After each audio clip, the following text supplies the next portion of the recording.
Welcome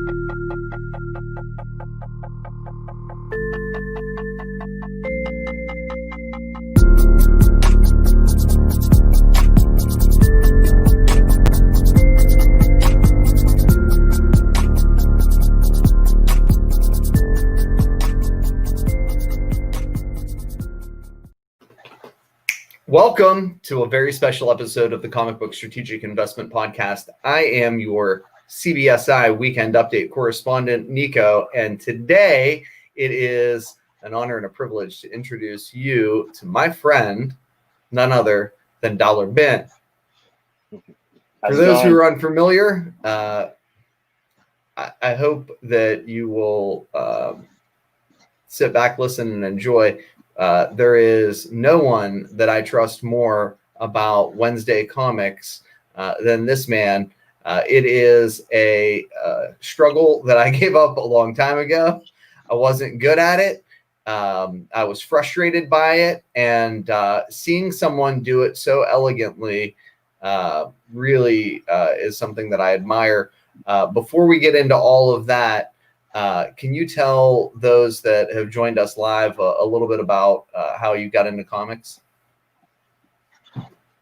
Well, I mean, how I got into comics, how I started was when I was really young.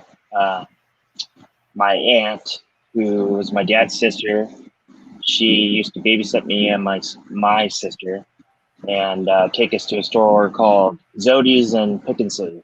We were kids, and we used to get those kind of like those Whitman 3-packs. We used to have them for 99 cents, and I used to just stack those. And to be honest with you, I didn't really care about condition. If I had a bag and I mean, you didn't really have boards back then, but if you had a bag, there was always at least 2 books in there at once.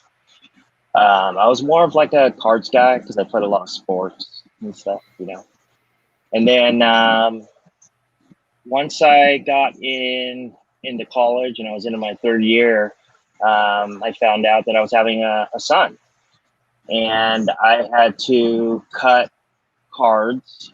At that time, it was cards and music. That's what I was doing, and I was also playing ice hockey. I had to cut 2 of those out of my life, so I decided to cut music and cards and still play ice hockey. So at that time, I was playing juniors.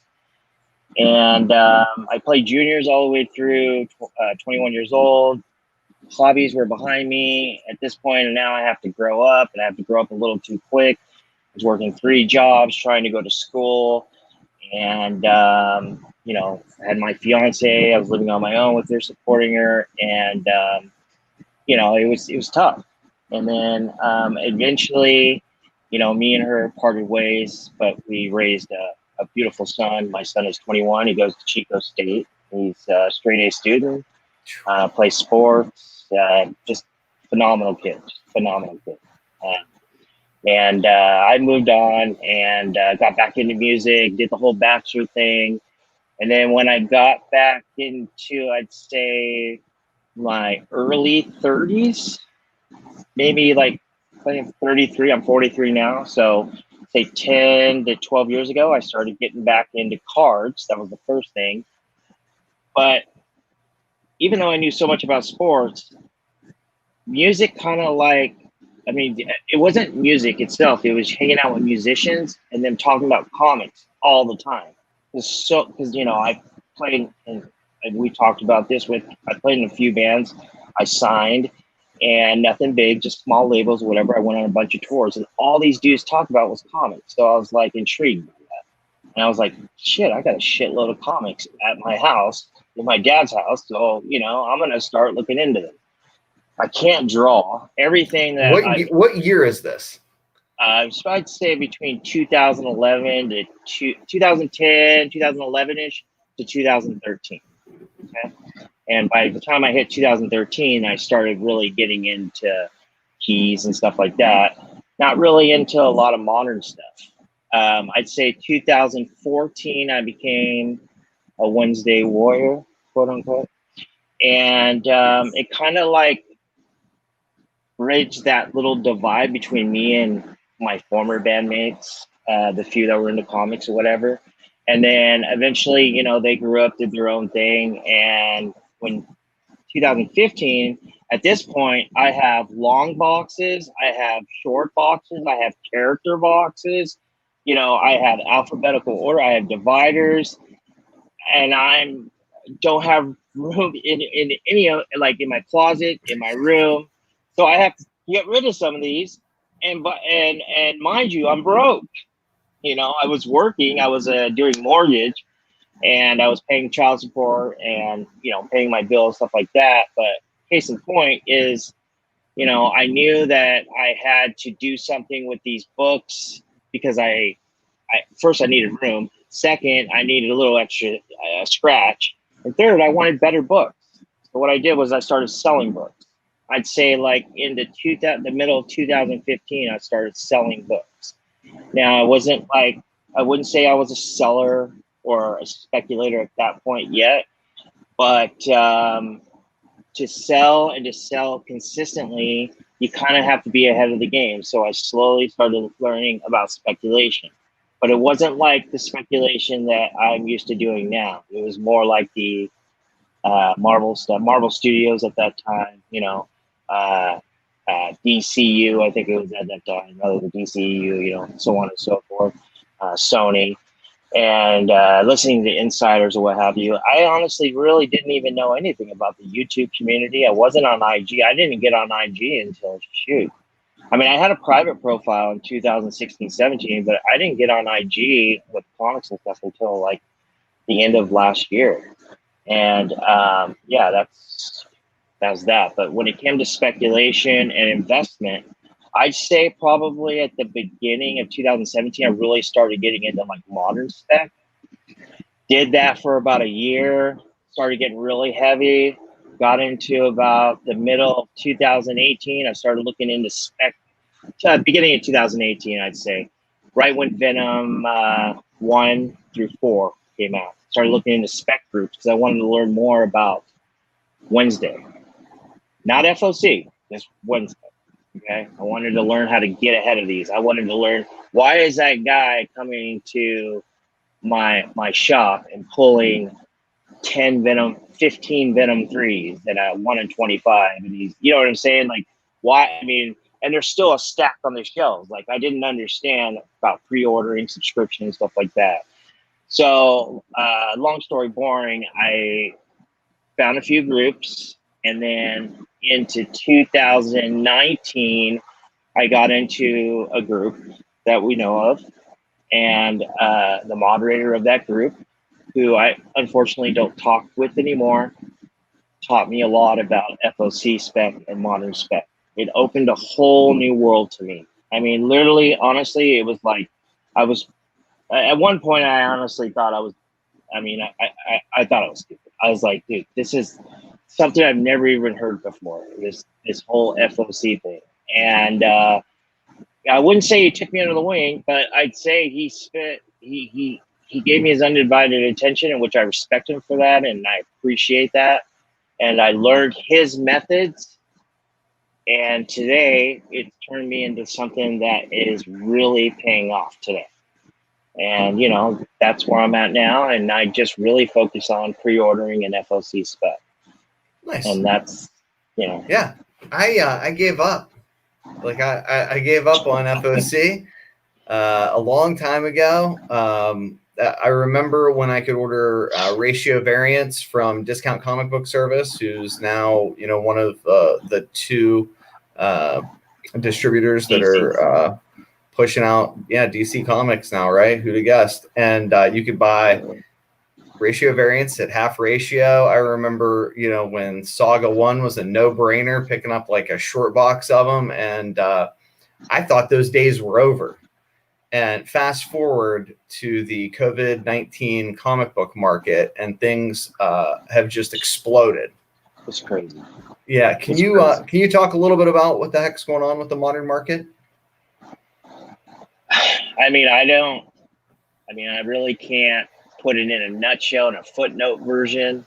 All I know is that for some reason, it just continues to climb. It just continues to climb. It just continues to climb. And I have a lot of moderns. Like I said, I do a lot of pre-ordering, and a lot of my inventory, so to speak, a lot of my specs, so to speak. I mean, it's peaking so high that eventually I'm thinking the valley's any day now. Okay. I just don't know when that is. And I just don't want to be caught with that. But at the same time, I don't want to dump on, into the market. So I try to be picky and choosy, and I try to pick the right books at the right amounts, or I guess you could say for the right discount, and so on and so forth. But to answer your question, I honestly, I think well, first of all, I think one of the things is Donnie Cates. I mean, Donnie Cates is on fire. I think if he was not, God forbid, if he was not involved with this modern market, I don't think it would be trajecting as high and fast and sharp as it is. I think he's part of it, but I also think, that, the fact that, I mean, modern was hot before, but nothing like it is now. I mean, over the last like 4 or 5 months. And I think that stop in distribution really kind of put kind of like almost like a takeaway from people. People didn't realize what they were missing every Wednesday. And because of that, I think, people are really into the Wednesday Warrior. And plus, it's kind of nice to get books, key books, first appearances, ratio incentives for cover price, or under $10, $15, rather than having, because even right now, cash is key, and a lot of people don't have $500, $600, $700, $800 to drop on a on a big grade, or I say an 8.5 Incredible Hulk 180. You know what I'm saying? So case in point is that, I think a lot of people are putting money into this modern market. I think also they're putting money into this modern market because they think that currently the creators right now that are involved could be the next step to the phases of all these different movie and streaming companies as well. And I think that a lot of that goes into investment. So, everybody has their different reasons in different ways, but I see a bunch of different reasons and just a trickle down effect. The only thing is that I'm just worried that, hey, this could end any day. No, I agree. I mean, I kind of anticipated that the move for DC to DCBS and Midtown, COVID would create opportunities for books that people wouldn't see coming, that would be under ordered, particularly ratio variants. But I underestimated it 1,000%. The growth in back issues has been nothing I've ever seen. And that's not to suggest that there hasn't been some shenanigans going on eBay.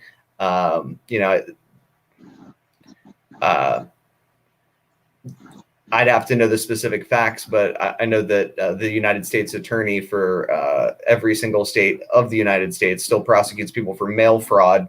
And if what's going on is what I think is going on, I think there's a solid case for that, unfortunately, in some of these circumstances. But all of that aside, that doesn't discount the fact that people are spending an incredible amount of money. One of the big wins was this past Tuesday, the Robin King. Can you tell people about that pick of yours and how you sort of anticipated it and how you did? Well, I'll just be honest.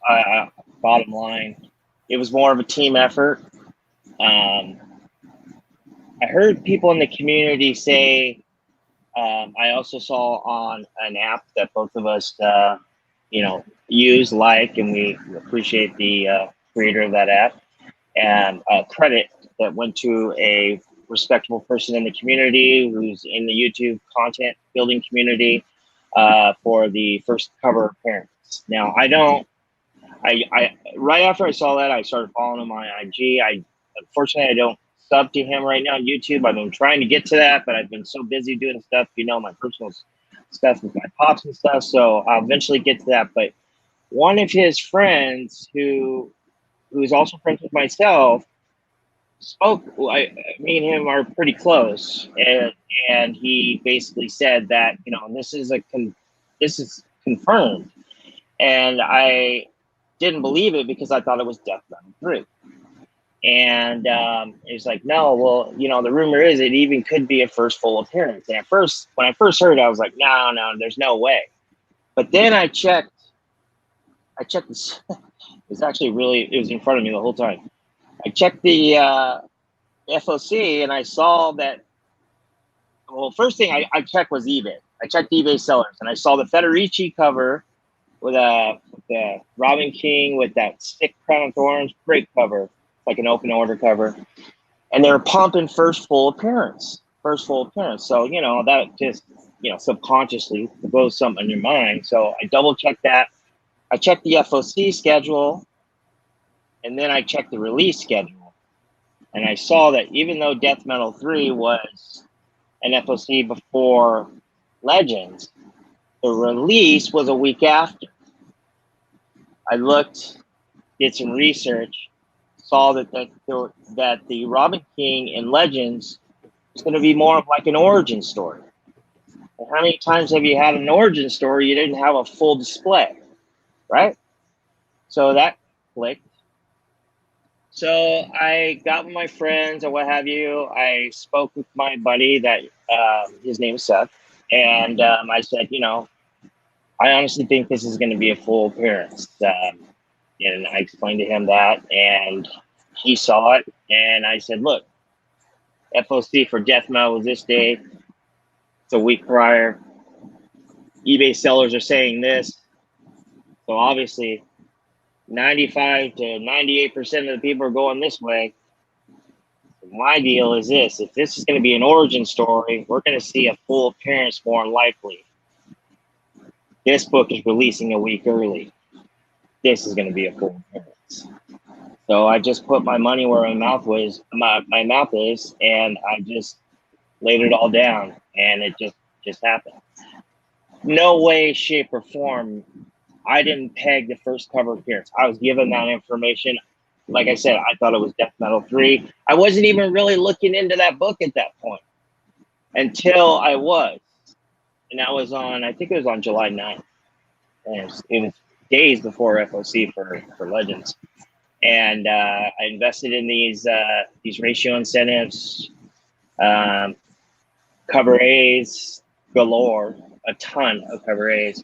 And then I called a personal friend of mine who owns a brick and mortar. She's in Tennessee. And I told her, I said, hey, you know, prior to FOC for Legends, I said, this is the book. I gave her my reasons. She said, it's a one shot. I was going to order 3 or 4 of these. I said, she goes, you know, you really, I go, look, if your shop, you do it, but this is what, you know, here it is. She goes, really? That much? And I was like, yeah. She goes, okay. And then she went heavy. And then so, you know, the rest is history. So point being is that, you know, I don't think that I was the first to nail full appearance or what have you, but it was literally right in front. I mean, literally people, all they had to do was check the FOC and the release date and then read a little information. One thing that did help me, which I talked to my friend about, because I started second guessing myself the weekend of San Diego Comic-Con at home. It was too much time was going in between when I ordered all those ratio incentives and those cover A's, and I was like kind of frying my brain. At this point, I had like almost 400, I don't know, 500 investments. I don't know what it was.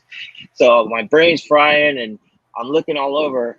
And Scott Snyder released something on DC, and this was I think I want to say Sunday afternoon, maybe Sunday. I didn't see it until about 6 p.m. Pacific time, and I was searching. And he basically described what Legends, basically what, in his own words, what to expect from Legends. I spoke to another one of my friends who's a part of the comic community and also builds content. And I sent him my theories, and I said, hey, this is what I've been, I've been investing on, these theories, you know, for lack of a better term. This has to be a full appearance. Am I wrong? What do you think? And I ended up he didn't answer me for until maybe 6 hours before FOC. He collected, or the app did not update the app at that point. I was checking it all the time to see if he wasn't. I was just convinced. And if it would have changed, it would have just crushed me at that point. And then one of my friends, his name is Manny. It's Manny the comic collector. He might even be in the chat. A good friend of mine. Boom! He sent me a confirmation, not from the app, but from the actual internet. And I went and checked the app and within a minute. I think it was like 5:20 Pacific, maybe between 5:20 and 6 p.m. or something on Monday. I'm sorry. It was a few days later. Yeah. So it was 5:20 to 6 p.m. I checked the app and Nick updated to first full appearance. And I was in a pizza shop and I was with my dad and I was like, yes, almost like I won a fantasy football game or something like that. It was crazy. The pizza guy was looking at me like, what the fuck is this? So I was like, oh, and I was dancing around. And I was like, oh, yeah. So, it was a really good feeling. Now, collecting on these books is a whole separate story. And we can get into that later, which I've already collected on. I had 4 FOC orders total. 3 of them included ratio incentives. I've collected on 2. I'm trying to work something out with one, but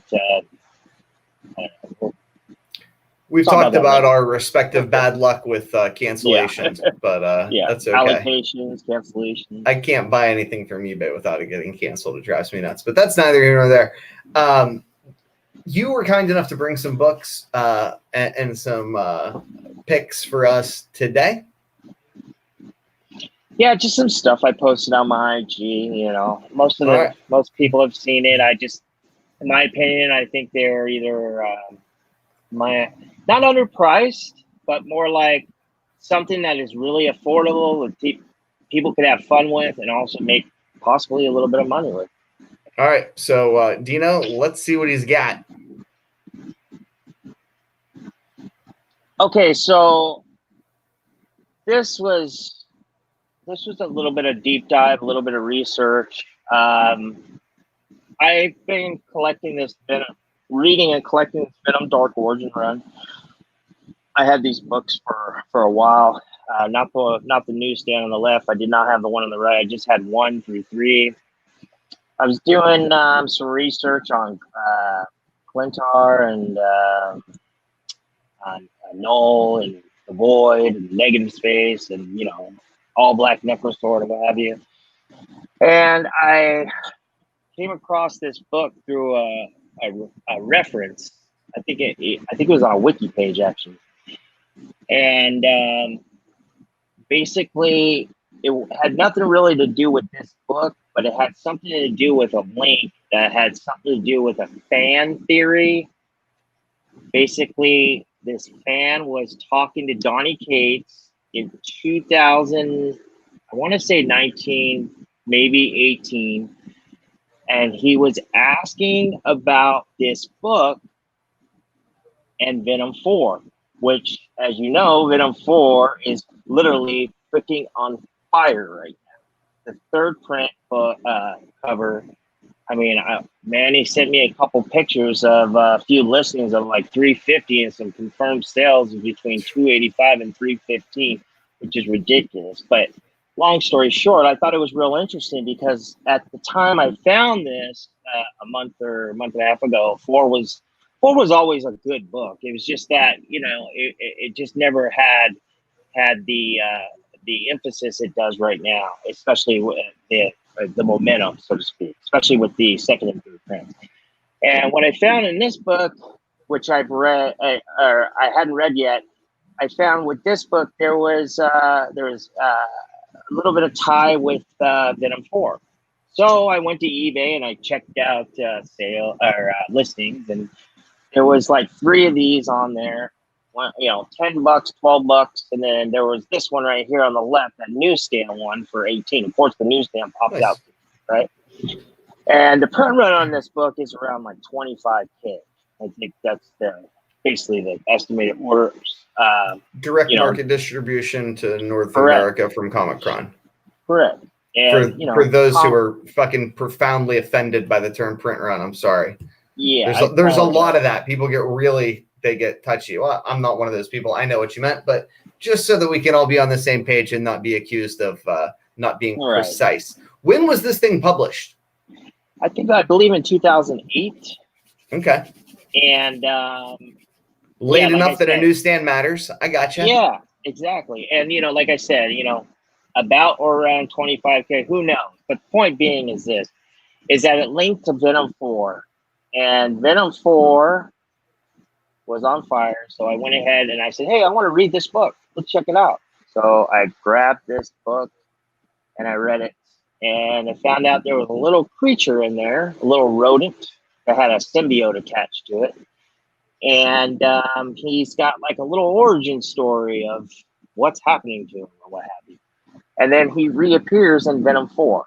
And then in Venom 4, Noel names him as the lesser creature. So I tried to deep dive and go further, and this is the only book that I could find with this lesser creature besides that connection. If he's appeared in between, I have no idea. I haven't got to that point yet, and I'm still looking into that. But as of right now, this is the first appearance of what Noel named as the lesser creature, this rodent that has an attachment to the symbiote, and which appears again in Venom 4. Very cool. Can we see the next one? This was an interesting one. So I went into I always do an FOC order with my gal, my friend. She's a great friend of mine, on Saturdays. And, a lot of times you find stuff out, you change your mind about things, and, you have until FOC, basically. And on Sunday, I was double checking, triple checking, and I believe these books were on a week or two after Legends. Long story short, I was going into these, and I hadn't looked at the star yet. But I was looking at this book, Voyage to the Stars, and I go, man, that sounds familiar. That sounds like that podcast. It was a podcast that people would talk about. It was on for about a year, and it basically is now a comic book. I saw the cover, and I realized it was an homage to one of my favorite movies of all time, The Goonies. And I looked at that thing and said, there's no way anybody's ordering this thing. I mean, the art's not even that good on the cover A. I'll be honest with you. I think the 1 in 10 is actually sick. But it's a Goonies homage, and I think this thing could absolutely, literally be a banger. And it's going to be way under ordered, so I went ahead and ordered that book.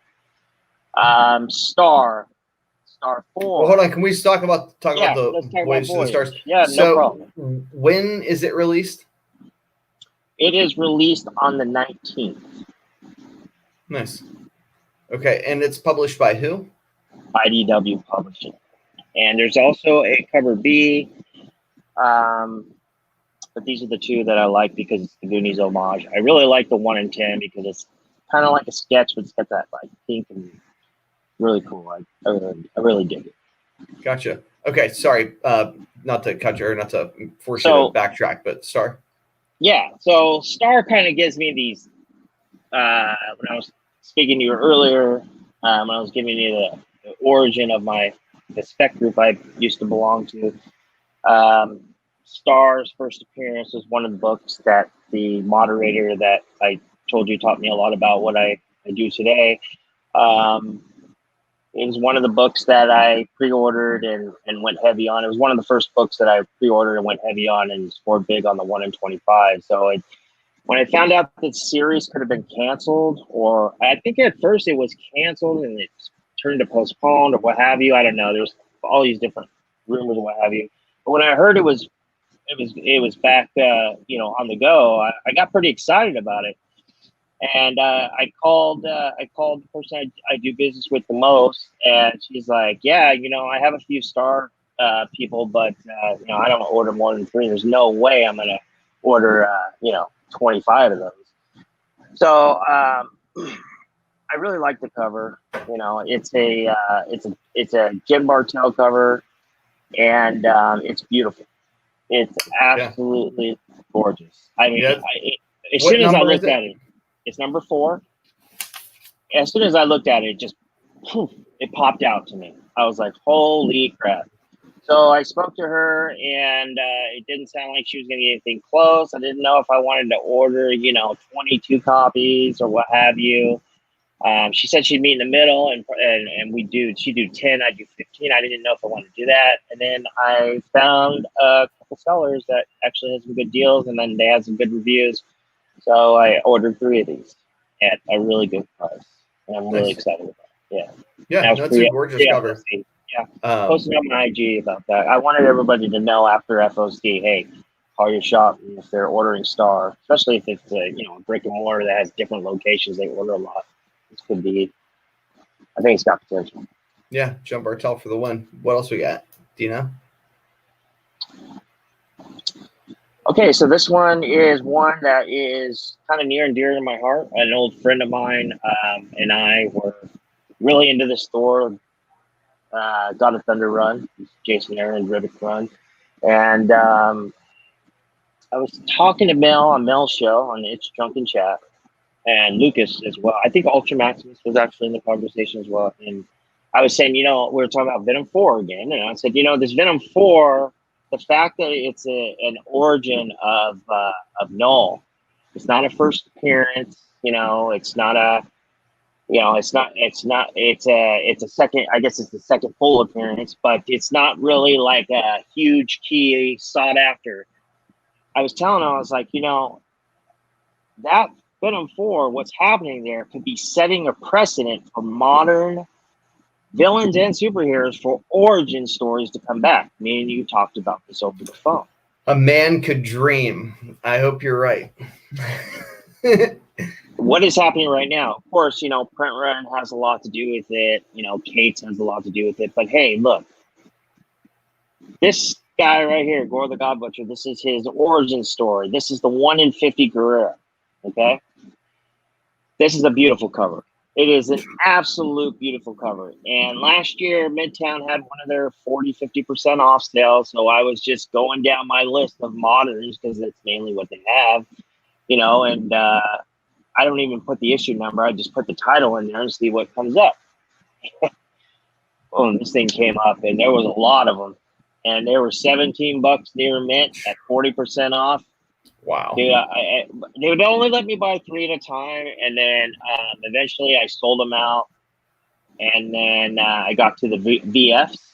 And the thing with Midtown, I not to plug or what have you, that's not what I'm trying to do, but the thing with them I like about their grading is that with newer books that they ordered from Diamond that were always been in their stock, if it's VF or fine, it's typically actually not even. It's actually way better. It's actually really high grade. Unless it's like a back issue they got from a collection, that's something completely different. Or if it's a brand new book, it can come totally damaged. But I took a chance on it, and I ended up getting a couple of VFs. I think I got 3 VFs. I sold out the VF, and I sold out the fine. I got 3 of those, and then I got 2 VGs. There were so many that came, and I remember looking at every single one of them and did not see one broken color spine tip. Pressed every single one. Was going to send them to CGC. Went and checked the census and was like, what the heck? 7 on the census? 7 of these on the census. Wow. So ever since then, I put them away, and I've been searching for them everywhere I go. Nice. And I've been also tipping these out to my friends. Yeah. No, great pick. Absolutely a great pick. Can we see the next book? Okay, this one's interesting. So there was no information on this book. Platforms, apps, YouTube content, Marvel fandom. I couldn't find nothing. And I found a link to a blog that talked about the time variance authority. In the blog, it said that basically just I was looking up Justice Peace and all those TVA guys, Loki and all that, but I wasn't putting in Loki. I was just putting in time variance. Well, Justice Peace, his partner in Dan Slott's 2005-2006 She-Hulk run was a character named Justice Love. And when Loki casted their first, I guess you could say, female actor or actor that's a woman, I looked into it and I couldn't find any kind of I couldn't find anything. I mean, the first thing I did was I checked an app, I checked the platform, I checked the website, I checked the fan. I couldn't find nothing. And I really did some deep diving, and I found out I had a few of number one. This is number two, the first full appearance. I had number one, which is the first cameo of Justice Love. I grabbed one, I read it, and realized, oh, wow, okay, her name. I don't know her name at that point, but I know that she's in the TVA, and I know that Justice Peace is in this book. So I contacted Nick, and I hit Nick up, and I said, hey, is this a possibility? Nick being Nick from the Key Collector app, my buddy Nick? Yes. Our buddy Nick? Our buddy Nick. Yeah. And he responded away. Give me some more thumbs down. I'm friends with Key Collector. You hear it? Sorry. That was funny. That was fucking comedic gold. But he responded right away, and he was interested. And you know how Nick is. He's just so like, he's into just like information. He's like a machine. So, and I was in Reddit. I dropped a theory after I read number one, and I spoke with Nick, and I said, hey, this casting of this actor, which I'd rather leave unnamed, could it be Justice Peace? Now the actor is she's A-list or what have you. But when I spoke with Nick, he said, hey, that's a possibility. Check out number two. That could be the full appearance. And she's named, you're right, Justice Love. So I looked in there. I said, oh my gosh. And I bought some of these number twos. They came to the house. I read it in depth. And I checked the numbers on it, as you say, Comic-Con or what have you. Estimated retailer numbers are, number one was 37 to 38,000, number two, 29 to 30,000. So with Loki being so close and casting almost done or what have you, and we're, Loki being so popular right now these last few days, I think this is a book that could actually, or a character that could actually be casted or a version of. And I think might be a good investment, because this book is $1.70. Yeah, no, on eBay. The 1 and 2 of She-Hulk were my favorite picks that you have. I like Marvel TV, Disney Plus spec for one simple reason. It's going to be like The Mandalorian, released unlike Netflix, 1 week at a time. And it'll be a slow burn, and there'll be a lot of opportunity for people to get excited, for excitement to build around characters, for an emotional attachment to form.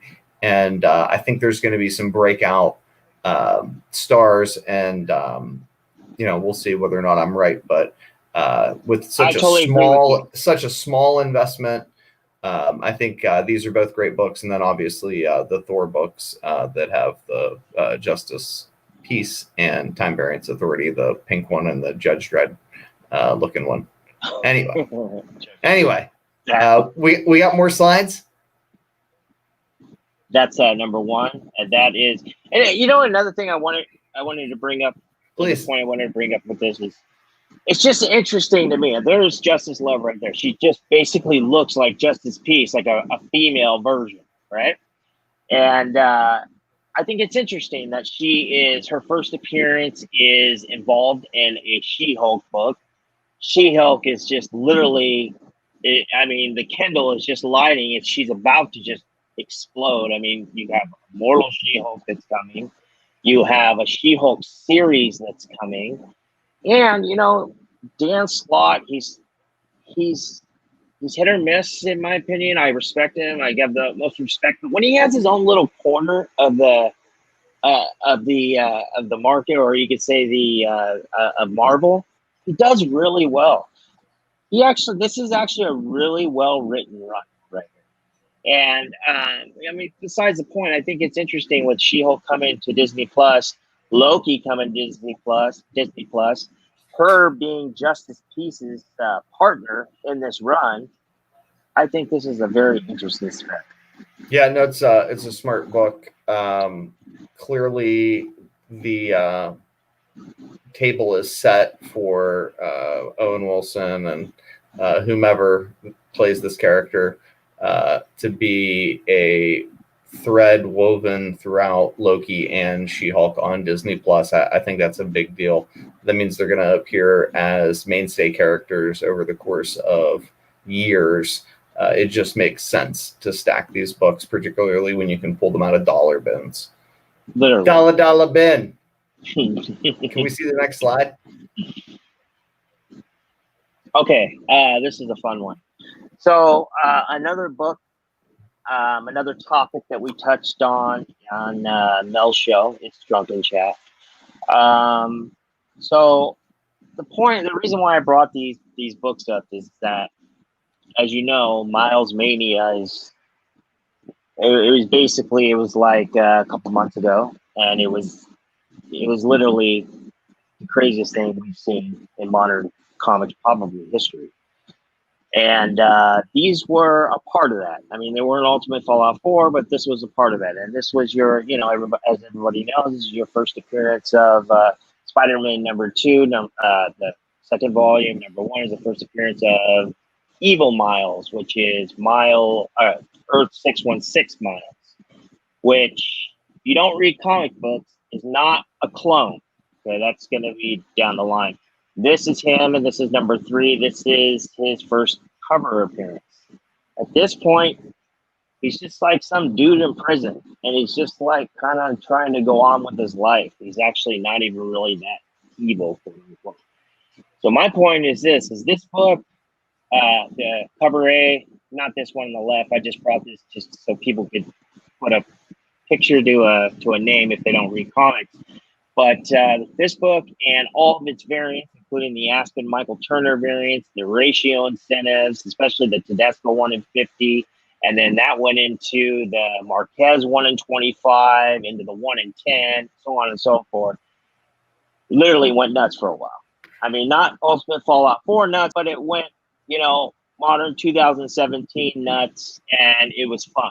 It was on multiple hot lists for multiple weeks. So my point on Mel's show was, if you are investing in this guy, in this book, if you're spending hard-earned cash, can we see the next slide? Then are you investing in this book? Because this is when he becomes Ultimate. This is Miles Morales, Spider-Man #10. This book on the right is the 1 in 50 McGinnis. This book on the left, I believe, is a 1 in 25 Ramos. Both are beautiful covers. Check numbers on this. I mean, let's just say there's around 35, 37,000. Who knows? I mean, let's say 34, 37,000 somewhere in circulation. Point being, you got a 1 in 50 is a max cap, 2% of that. You got a 1 in 25, which is about a 4% cap on that number, estimated just about, give or take a few. This is when he becomes Ultimatum. This is when he gets his costume. This is when he gets his weapons. This is when he becomes who he becomes. This is the book. If you're investing in that first book, you might want to think about this. That's it. Super cool. Okay.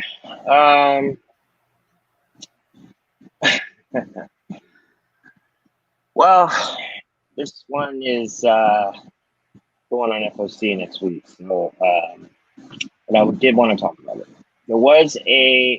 This book was scheduled to drop weeks before.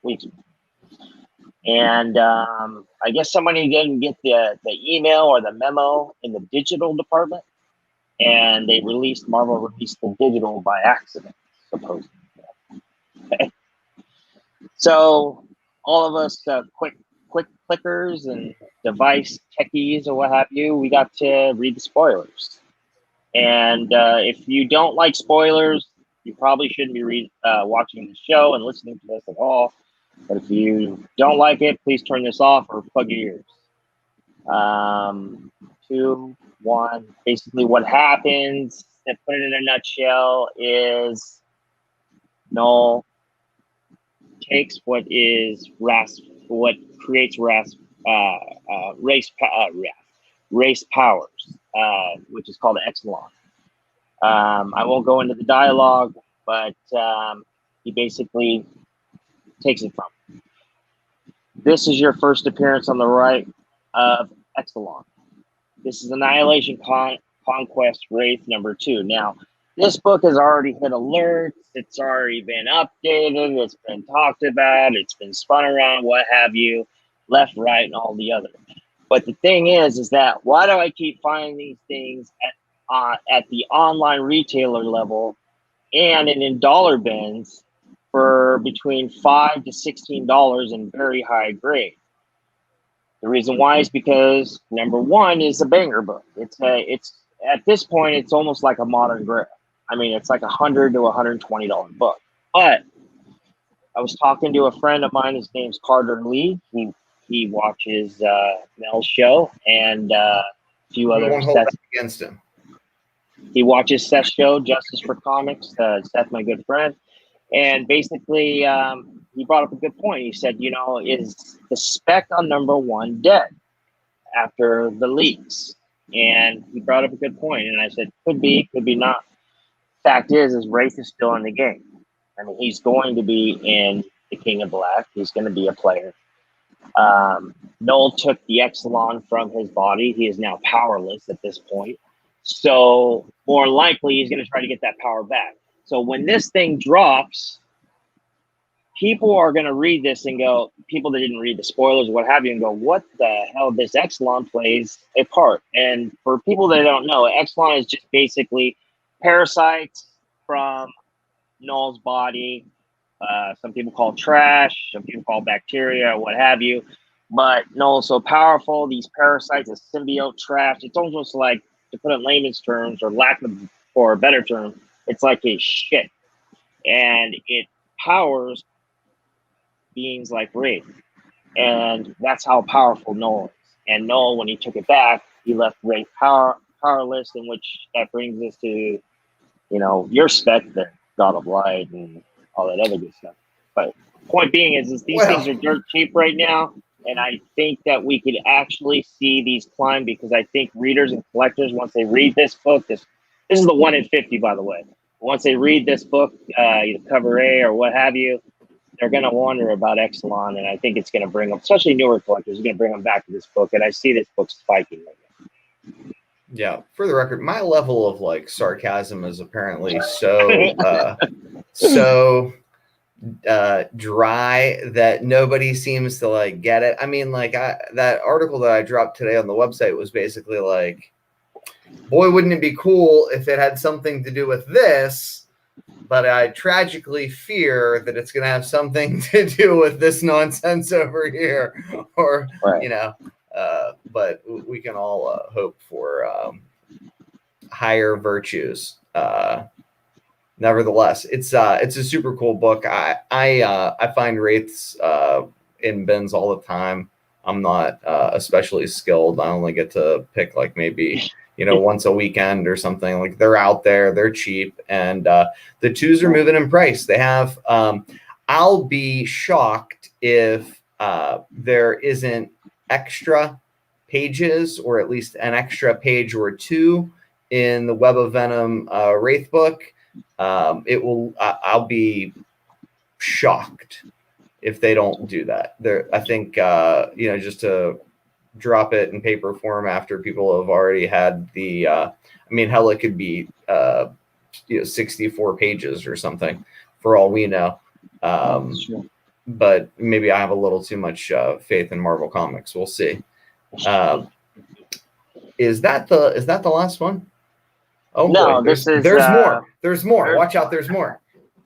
Yeah, I brought the stuff on my IG. I was in a live chat with one of my buddies, show Manny, comic collector.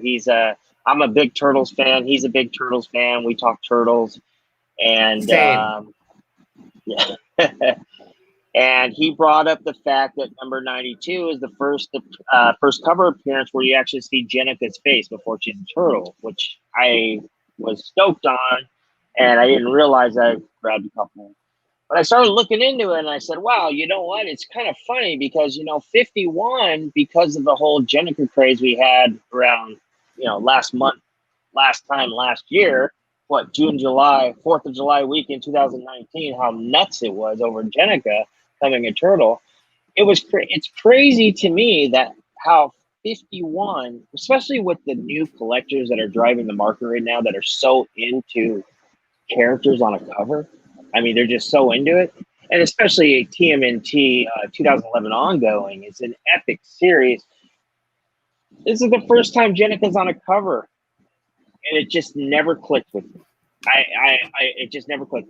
Number 51 is like we were just talking about Annihilation Conquest Wraith number 1. It's almost like a modern grail now. I mean, I've never seen one that's near mint that's less than, within the last 3-4 months, maybe 6 months, it's less than $60. Never, it's usually hovering around $65 to $85, depending on what kind of deal you make. And that's raw. So I'm like, wow. This is the first time she's on a cover and nobody's talking about it. I went to the online retailer levels, found this everywhere for, between $4 to $8. I think the most, I bought so many or what have you. I think at the most I think it's like $10. I went to a buddy's comic shop, Comics, Tunes, and Toys in Tustin. Buddy of mine, Mikey, owns that shop. He's got really plentiful long boxes. Went through his Turtles box, found 3 of them, like $3 and $4. So it's a beautiful cover too. I went to IDW. That was the first one I went to, and I noticed that there was one book of number 59 that was sold out. And that was cover A, and that's the one where Jenica's on. Very cool. So can we talk about some of the new kind of habits, right? Like one thing that we discussed earlier was this idea that when we were growing up, when we were little kids, it was like first appearance, most important, number 1 issue, second most important, because usually they would introduce characters, somewhere else, and then maybe they'd get lucky and have their own series. Not all the time, but a lot of times. And then it was the origin issue, right? People don't really care about those origin issues anymore, unless it's the joke. I do, unless it's the Joker, right? Like the Red Hood. I mean, right. Tech 168. I mean, it's like $2,000 plus for a 0.510 kind of presents well. Right. But then all of a sudden there's Venom 4, and it's like, oh, maybe there's hope. And this new thing of like the first cover appearance, that was never a thing. No, it was never a thing. Now, admittedly, Marvel and DC both have done a pretty good job of putting characters on their covers when they first appear. There are obviously those books that suffer horribly as a result. The Hawkman 4 first appearance is Zatanna, right? Like it would be maybe, 5 times as expensive as it is if Zatanna was on the cover. Same deal with Doctor Strange. Like if that had a quality Doctor Strange cover, Avengers Annual number 10 is a perfect example. Cover, that book would be like a $500 book. Yeah, if you're interested in seeing what the artist envisioned for a Rogue cover, it's on our IG page. It's worth digging. A guy commissioned it to be done. It's beautiful. But so, what are some of the other sort of like interesting habits that you've noticed that people have started to develop here over the course of the last few years? I think that, collecting wise or investing wise? Yeah, I mean, either or. That's just kind of the stuff that I find to be fascinating, right? Like, First full is a big one. I mean, it's always market dictates, right? Market dictates. Money talks, right? Bullshit walks. And bottom line okay, is, yeah. So, but no, I think what you're saying is important, right? So, like, there were perhaps maybe more astute collectors. Maybe it was just a smaller number of newer collectors, but like there was a firm division between cameos and full appearances. And you hear, guys these days, they don't even like those words, right? They're like, why would you, yeah. And the Turtles appearance of Jenica is a good example there. I mean, it sort of defies conventional definitions, and there are others that I think have kind of popped up. But I mean, that's some interesting stuff. We're tragically closing in on the hour mark. I don't want to keep you longer than an hour. I try to keep this under an hour, and I like to leave people waiting for more and more. They're going to get a lot more of you. Let me answer your question real quick. Oh, please. I think a lot of collectors right now, especially the collectors that are driving the secondary market, are very character driven. We're more fixated. I think me and you are kind of in the same sense that we understand that supply and demand is very important, and it's and also, if that character is organic, if the book is not only on the cover, but it's also in the guts, it goes so much further than one or the other. But the way these new collectors I've noticed are driving the secondary market, if the character is on the cover and it's just, and I apologize if I'm not using the correct term nowadays, but it's just a cameo or what have you, it could still be a money book, especially with Captain Marvel 17 second print. Absolutely. And nobody cares. That's the book. It's on the cover to look nice in my slab. You want to read about the character, buy a trade paperback.